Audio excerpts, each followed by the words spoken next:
Աստված չի մահացել ֆիլմը քրիստոնեական դրամա է, որը թողարկվել է 2014 թվականին։ Այն պատմում է մի ուսանողի մասին, որը հրաժարվում է ստորագրել իր փիլիսոփայության դասախոսի պահանջած «Աստված մահացել է» հայտարարությունը։ Ի պատասխան ուսանողը վիճաբանություն է սկսում դասախոսի հետ և ենթադրաբար հաղթում է, բանավեճը ապացուցելով, որ Աստված գոյություն ունի։ Առաջին հայացքից կարող է թվալ, որ ֆիլմը պարզապես հորինված պատմություն է հավատքի մասին, սակայն իրականում այն կառուցված է որպես կրոնական քարոզչության գործիք, որտեղ բոլոր աթեիստներն ու սկեպտիկները ներկայացվում են որպես չարագործներ կամ դժբախտ մարդիկ, ովքեր պարզապես Աստված չունեն։ Ֆիլմը դիտողին պարտադրվում է այն գաղափարը, որ առանց կրոնի մարդը չի կարող լինել բարոյական, երջանիկ կամ ամբողջական։ Կարևոր է հասկանալ, որ Աստված չի մահացել ֆիլմը պարզապես կրոնական դիրքորոշում չի արտահայտում, այն դիտավորյալ խեղաթյուրում է աթեիզմի գիտության և փիլիսոփայության էությունը, օգտագործելով կեղծ փաստարկներ, մանիպուլյացիաներ և կարծրատիպեր։ Ողջույն, ձեր հետ Այսբերգն է։ Այս տեսանյութի նպատակը հավատացյալներին վիրավորելը չէ, այլ ցույց տալը, որ ֆիլմը չի ապացուցում Աստծո գոյությունը և վերլուծել, թե ինչու դրանում ներկայացված փաստարկները չեն դիմանում քննադատությանը։ Մենք կվերլուծենք կոնկրետ տեսարաններ, կնշենք տրամաբանական սխալները և ցույց կտանք, թե ինչպես է ֆիլմը անկեղծ քննարկումը փոխարինում կրոնական հրետորաբարությամբ։ Բաժանորդագրվեք Այսբերգ ալիքին և մենք սկսում ենք։ Գիտության և աթեիզմի սխալ ներկայացումը։ Աստված չի մահացել ֆիլմի հիմնական խնդիրներից մեկը գիտության և աթեիզմի ներկայացման ձևն է։ Այն փիլիսոփայության աթեիստ պրոֆեսորին ներկայացնում է որպես ամբարտավան, սաղ և նույնիսկ դաժան մարդ, ով բացահայտորեն նվաստացնում է իր ուսանողներին, ստիպելով նրանց հրաժարվել Աստծո հանդեպ իրենց հավատից։ Սա պարզապես չափազանցություն չէ, այլ դիտավորյալ աղավաղում։ Աթեիստների այսպիսի պատկերումը ստեղծում է կեղծ պատկեր, որ բոլոր անհավատները չարեն վատը կամ բարոյապես կործանված։ Ֆիլմի համաձայն պրոֆեսորը ոչ միայն մերժում է Աստծուն, այլև իբր ատում է նրան։ Սա տրամաբանորեն աբսուրդ է։ Դուք չեք կարող ատել այն, ինչի չեք հավատում։ Դա նման է պնդելը, որ ոչ մեկը չարություն է պահում միայն եղջյուրների նկատմամբ։ Նման հրարքները փաստարկներ չեն, այլ էժանագին մանիպուլյացիաներ։ Աթեիզմը իր հերթին բարու թշնամի չէ։ Այն փիլիսոփայական դիրքորոշում է, որի համաձայն գեբնականին հավատելու ոչ մի պատճառ չկա, մինչև համոզիչ ապացույցներ չներկայացվեն։ Սա չի նշանակում բարոյականության կարեկցակի կամ կյանքի իմաստի բացակայություն։ Աշխարհի միլիոնավոր աթեիստներ ապրում են գիտակցաբար, բարոյապես և ազնվորեն, ոչ թե դժոխքի վախից, այլ այն գիտակցությունից, որ մարդը պատասխանատու է իր սեփական գործողությունների համար։ Այսպիսով Աստված չի մահացել ֆիլմը կառուցում է գիտության և աթեիզմի կեղծ պատկեր, որպեսզի դիտողը կասկածի տակ դնի կամ նախապես մերժի դրանք։ Այն իրական զրույցի փոխարինում է քարոզչական կլիշեով, և այդ պատճառով էլ կարևոր է բացահայտել նման գաղափարները։ Մինչ առաջացները եկեք գրեք մեկնաբանություններում, արդյոք դիտել եք ֆիլմը և ինչ տպավորություն եք ստացել։ Իսկ մենք շարունակում ենք։ Մանիպուլյացիաներ բանավեճի տեսարաններում։ Պրոֆեսորը պարտվում է սցենարի համաձայն, այլ ոչ թե տրամաբանության համաձայն։ Ֆիլմի կենտրոնական սյուժե քրիստոնյա ուսանողի և աթեիստ պրոֆեսորի միջև բանավեճն է։ Մեզ ցույց է տալիս, թե ինչպես է ուսանողը ենթադրաբար ոչնչացնում ուսուցչի փաստարկներով և ամբողջ դասարանին ապացուցում, որ Աստված գոյություն ունի։ Իրականում սա մաքուր դրամատիզացված է, որտեղ բոլոր շարժումները և ուսանողի հաղթանակը նախապես գրված է սցենարիստի կողմից։ Սա իրական բանավեճ չէ, այլ ներկայացում։ Ամենացայտուն օրինակներից մեկն այն է, որ ուսանողը պրոֆեսորին հարցնում է. «Եթե Աստված գոյություն չունի, ինչու եք այդքան ատում նրան»։ Առաջին հայացքից դա տպավորիչ է հնչում, բայց եթե մտածեք դրա մասին, այն տրամաբանական սխալ է։ Սա տեխնիկա է, որ կոչվում է կեղծ ենթադրություն։ Այն ենթադրում է, որ մարդը ատում է այն, ինչը գոյություն չունի։ Բայց աթեիստը ըստ սահմանման չի հավատում Աստծո գոյությանը։ Նրան հարցրելը, թե ինչու է նա ատում Աստծուն, նման է նրան հարցնելուն, թե ինչու է նա ատում Զևսին կամ Ահուրա Մազդային։ Սա վեճ չէ, սա հուզական մանիպուլյացիա է։ Բացի այդ, պրոֆեսորը ներկայացված է որպես կոպիտ և վիրավորված մարդ, որը պարզվում է մանկության տարիներին կորցրել է մորը և նա վրդովմունք է պահել Աստծո նկատմամբ։ Այսինքն ֆիլմը աթեիզմը բացատրում է ոչ թե որպես մտածելու, խորհրդածելու, կարդալու, գիտություն և փիլիսոփայություն ուսումնասիրելու արդյունք, այլ որպես անձնական դժգոհության հետևանք։ Սա էժանագին հնարք է, որը զրկում է աթեիստների մտավոր արժանապատվությունից։ Կարևոր է հասկանալ, իրական ավերջում ոչ ոք չի հաղթում հուզական երաժշտության ֆոնին, լավ հնչող արդյունավետ արտահայտությունների օգնությամբ։ Ֆիլմում պրոֆեսորը բարդված տեսք ունի ոչ թե այն պատճառով, որ նրա գաղափարները թույլ են, այլ այն պատճառով, որ սցենարը նրան լրացնում է ճիշտ պահին, շեղում է ուշադրությունը էությունից և ի վերջո ընդհանուր առմամբ դրամատիկորեն քանդվում է։ Այսպիսով ֆիլմում բանավեճը քննարկում չէ։ Սա թատերական ներկայացում է, որտեղ մի կողմը ներկայացված է որպես ազնիվ և պայծառ, իսկ մյուսը որպես չար և բարդված։ Իսկական փիլիսոփայությունը լավի և վատի խաղ չէ, այլ ճշմարտության անկեղծ որոնում։ Եվ այս ֆիլմում ճշմարտությունը փոխարինվում է նախապես կազմակերպված հավատի հաղթանակով։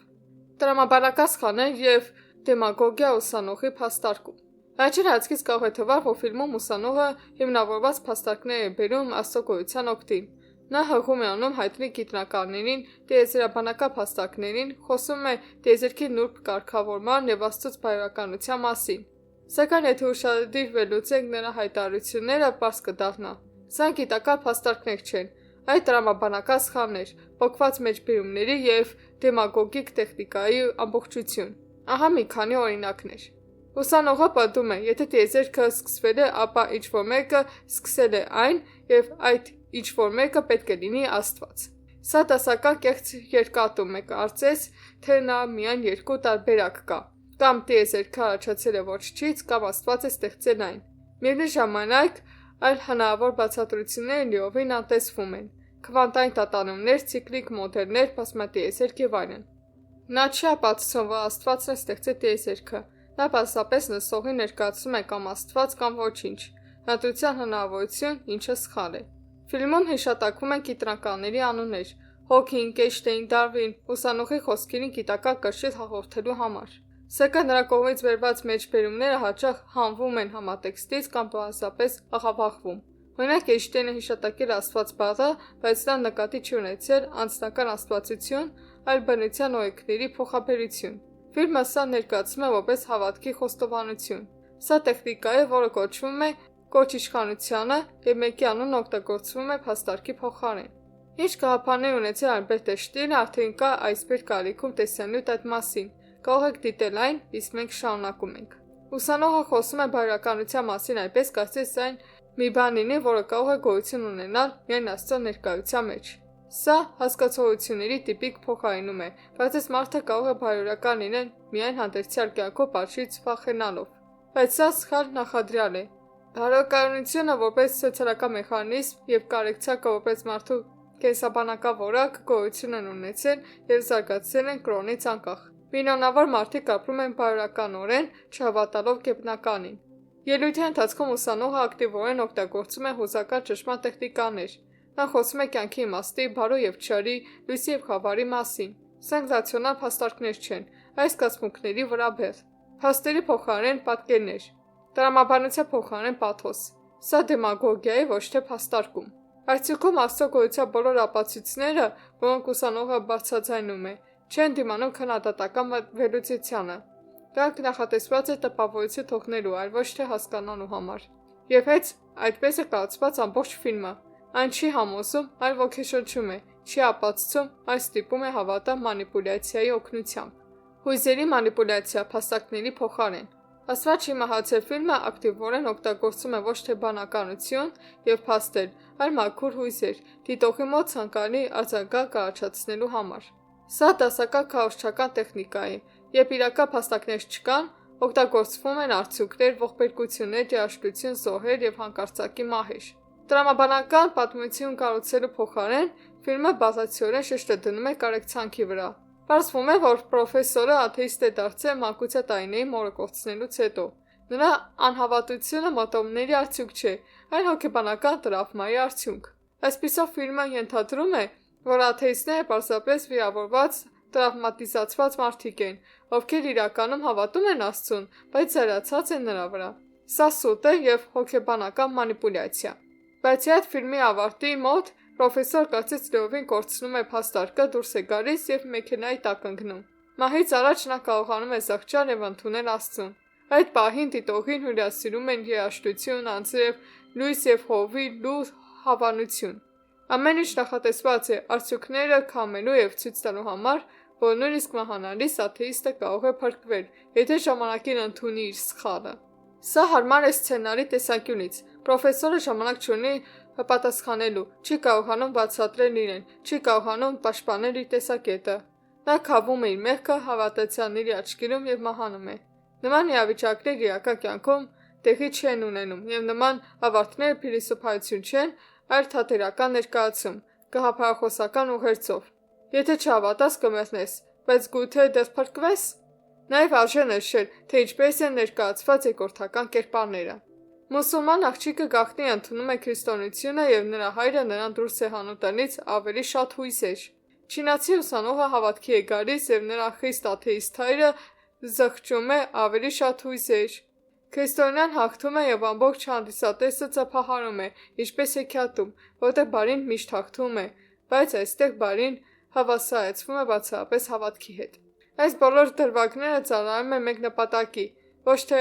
համոզելու, այլ դիպչելու, ոչ թե տրամաբանորեն բերելու, այլ հուզականորեն մղելու։ Սա հատկապես վտանգավոր է, քանի որ այն ստիպում է դիտողին ընդունել կարևոր աշխարհայացքային գաղափարներ, հիմնված զգացմունքների, այլ ոչ թե խորհրդածության վրա։ Աթեիստների եւ գիտության սխալ ներկայացումը, ծաղրանկար իրականության փոխարեն։ Աստված չի մահացե ֆիլմի ամենաակահայտ աղավաղումներից մեկը աթեիստների եւ գիտնականների պատկերման ձևն է։ Ստեղծողները չեն ցուցադրում իրական մարդկանց, փաստակներով, հարցերով եւ կասկածներով։ Նրանք նկարում են ծաղրանկարներ, որտեղ յուրաքանչյուր աթեիստ անպայման չար, ամբարտավան, դաշան կամ հուսականորեն անկայուն է։ Սա պարզապես չափազանց պարզեցում չէ, սա ուղղակի սուտ է։ Եկեք նայենք հիմնական օրինակներին։ Պրոֆեսորը ագրեսիվ է, չարամիտ, հուսականորեն անկայուն։ Փոխանակ պրոֆեսորի ներկայացվի որպես խելացի անձնավորություն, որը հավատայում է աթեիզմին, աշխարհի գիտական պատկերի կամ փիլիսոփայության վերլուծության պատճառով, նրան վերածում են ագրեսորի։ Առաջին իսկ տեսարանից նա ճնշում է գործադրում ուսանողների վրա, պահանջում է, որ նրանք գրավոր հրաժարվեն Աստծուց, արհամարհում է այլախոհությունը եւ ըստ էության իրեն պահում է բռնապետի պես։ Բայց սա հորինված իրավիճակ է, որը իրականության հետ որևէ կապ չունի։ Համասարանը ոչ մի փիլիսոփայության պրոֆեսոր չի պահանջում, որ ուսանողները հրաժարվեն իրենց հավատքից։ Սա պարզապես չի համապատասխանում իրականությանը։ Սա հակագիտական քարոզչություն է, որը ստեղծում է չար աթեիստ պրոֆեսորի կերպար դիտողին կլանելու համար։ Երկրորդական կերպարները կարծատիպային անհավատներ են։ Ֆիլմում աթեիստ լրագրողը պատկերված է որպես դաշան, ցինիկ եւ միայնակ։ Աթեիստ գործարարը սառն է, անզգացմունք, մերժում է իր մահամերձ մորը։ Չինաստանից եկած ուսանողի հայրը խիստ եւ կոպիտ է, թույլ չտալով որդուն ինքնուրույն մտածել։ Սրանք պարզապես կեղծ պատկերներ չեն, սա աթեիզմի դիվականացում է։ Իրական մարդկուց փոխարեն մենք տեսնում ենք հրեշներ։ Այս համատեքստով դիտողին նույնիսկ հնարավորություն չի տրվում իսկապես մտածելու։ Նա սկզբից գիտի, թե ով է չար, իսկ ով բարի։ Աթեիստների եւ գիտության այս պատկերումը ոչ միայն սխալ է, այլև վնասում է մտածողության մշակույթին։ Այն սերմանում է, որ քննադատաբար մտածելը վտանգավոր է, որ հարցեր տալը վատ է, եւ հավատալը միշտ լավ է, նույնիսկ եթե ապացույցներ չկան։ Սա դրամայի քողարկված գաղափարախոսություն է, եւ որպես մատերիալիստ, որպես գիտության կողմնակից կարծում եմ, կարևոր է սա բացահայտել։ Ինչու Աստված չի մահացե ֆիլմը չի ապացուցում Աստծո գոյությունը։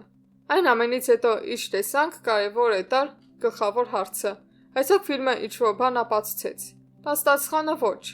Վերնագրից, բարձրաձայն ելույթներից եւ դրամատիկ տեսարաններից անկախ, Աստված չի մահացե ֆիլմը չի պարունակում Աստծո գոյության ոչ մի լուրջ փիլիսոփայություն, գիտության կամ տրամաբանական ապացույց։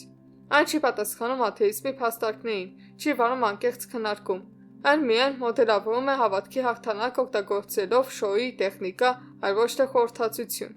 Ահա մեր տեսածի համառոտ ամփոփումը։ Ֆիլմում օգտագործվում են կեղծ դիլեմաներ, կարծես դուք պետք է ընտրեք հավատքի եւ կյանքի իմաստի կամ աթեիզմի եւ դատարկության միջև։ Ներկայացում է բանավեճի մանիպուլյատիվ կառուցվածք, որտեղ հավատացյալը միշտ հաղթում է, բայց իրականում փաստարկ չկա։ Ցուցադրում է գիտություն աղավաղված տեսքով, այն վերածելով մարդու թշնամու։ Աթեիստների ներկայացում է ծաղրանկարային ձևով, որպես չար դժբախտ տրավմատիզացված։ Դիտողի վրա ճնշում է գործադրվում, հույզերով, այլ ոչ թե տրամաբանությամբ։ Մահվան տառապանքի մահվան վարչի ու զղջման վախը որպես ենթադրյալ վերջնական փաստարկ է օգտագործվում։ Եվ վերջապես հենվում է ոչ թե փիլիսոփայության կամ գիտության վրա, այլ պատրաստի կրոնական ձևանմուշի վրա, որը հարմարեցված է ցանկալի արդյունքին։ Որպես մատերիալիստ ես կարծում եմ, որ կարևոր է կարողանալ տարբերակել դատողությունը մանիպուլյացիայից։ Եվ եթե մեկը ցանկանում է լուրջ սուրույց Աստծո գոյության մասին, ապա թող այն լինի աստիվ, հավասար եւ դատողական, եւ ոչ թե այնպիսի,